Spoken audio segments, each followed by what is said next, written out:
In today's video, I'm going to teach you how to set up redirections in your website using Rank Math. If you've moved a page, changed a URL, or retired some content, redirections make sure visitors and search engines end up in the right place instead of a 404 page. They also help preserve your SEO value by pointing old links to their new homes. Start by opening your browser and heading to rankmath.com. From there, access the Rank Math SEO interface. If you're using Rank Math inside WordPress, the steps look the same. You'll be working in the Redirections module.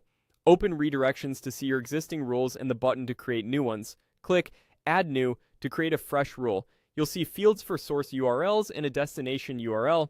In the source URLs box, paste the exact path or full URL you want to redirect away from. If you're replacing multiple old links with the same final page, you can list each source on a new line. In the destination URL field, enter the page where you want visitors to land. Double-check spelling, the protocol, HTTP versus HTTPS, and whether your site uses or omits the trailing slash. Matching your site's format helps avoid unexpected results. Next, choose the redirection type. A permanent 301 is best when a page has moved for good. Use a temporary 302 or 307 if you plan to bring the original page back later. If you're taking a page down intentionally with no replacement, you can consider a content gone option.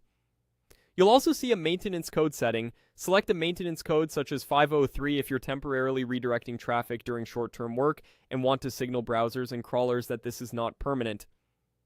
Use redirection category to keep things organized. You can add a new category, like blog updates or product moves, so you can filter and manage rules more easily later on. Set the status for the rule. Active applies the redirect immediately, while keeping it inactive lets you prepare rules in advance without turning them on yet.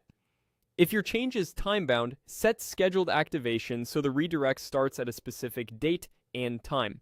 Pair that with scheduled deactivation to automatically switch it off when you no longer need it, which is great for limited promotions or phased content changes. When everything looks right, click Add Redirection to save. That's it.